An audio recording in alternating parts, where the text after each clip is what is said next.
So welcome to my project. In this project, let me initialize you and introduce you what this project is and what is the objective that we're trying to solve. So the problem statement is that given we have a JD for an AI engineer job where they're specifically looking for skills like AI vectorization, the database infrastructure, the inference, etc. So we have about 10,000 candidates applying for this job, and our problem statement is to rank the top 100 candidates from the 10,000 resumes in under 5 minutes and using maximum of 16 GB RAM and without using any internet or the GPU. So this is the novelty of the project, that we are using almost no cost techniques and no internet to achieve marvelous results that even LLMs struggle to make. And all this starts off by introducing a concept called as vectors and using a custom vectorization model. So I have used something called as an instructor model to create a specific prompt-based fine-tuned vectors and extract the parts of the resume that are relevant and then combine those vectors to create one ideal representation vector for a candidate. And that vector has been used across the 5 stages, as you can see, from stage 1 to stage 5. In fact, there is another stage called stage 0, which involves pre-computation and making of these vectors. But after it's done, then we go through a 5 stage filter to finalize the top 100 candidates. And we will go through each stage in this project. So after the stage 0, we create this 10,000 resumes cluster plot and then plot them. But we only need the plot with the topmost resumes. And as you can see here, since all resumes are vectorized based on how relevant they are to the JD, all the clusters contain the resumes that are equally likely to the ideal JD. And these two clusters, as you can see from the titles, have the most relevant candidates. And after this happens, and we filter this cluster, we pass this to the stage 2, where the honeypots are filtered.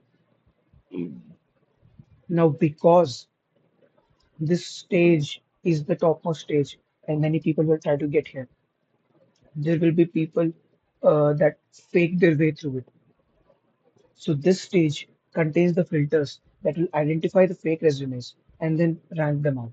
And after all the honeypots are removed and we have all the healthy candidates, we bring in other features like the location preference, the notice period, the relevance to the resume, just relevant skills, etc. And then we rank them, both dense vectors that are the resumes and sparse vectors like the keywords and skills, etc., and prioritize them based on our requirements and create a final score in stage 3 to filter out to the top 600 candidates. So from stage 1, we went from clusters, and from clusters, we went to the top 600 candidates. And these top 600 candidates go through another vectorization and comparison called as entropy vectorization. So here we calculate the difference between the ideal resume and the current resume. Not exactly an ideal resume, but the job description. And then we finally shortlist them down to the 300 resumes. And these 300 resumes go through the behavioral signals, like if they have GitHub or not, do they come from a product-based company or not, what was the last time they coded, how frequently do they code, and how frequently do they come to office, etc. So there are about 23 behavioral signals given to me in this data set in this project. So I have included all those 23 behavioral signals along with the metrics I have calculated from these vectors in the previous stages, all combined together to give us the top 100 candidates. Now, as we can see here, we have the list of all the top 100 candidates, and here the scores go down as we go down, and each candidate is also justified to why they have this rank. And this justification happens in stage 6.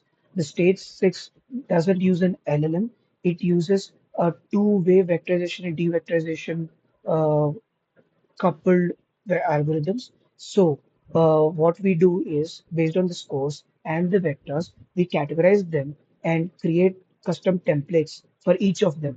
And after we build the context, the text corpus for the given resume, we devectorize the meaning vector or the representation vector for that resume, and then finally obtain the paraphrased reasoning text. As you can see, all the resumes here, none of them have the same structure, but each of them are very specific to how and why we have created or ranked him here. And this is the advantage and edge that I'm giving over traditional LLMs. Traditional LLMs tend to hallucinate. Traditional LLM tends to lose context, and they are much more expensive and slow. Here, we have control over each and every step. We know why and what and which metric is helpful to determine or rank whom in which basis. And even the ranking step at each and every part is a white box to us, unlike a black box algorithm of an LLM. And why I believe that this has implications in the cyber department is because we perform audits and we go through the framework, apply the framework, and then we categorize and we solve for the solutions.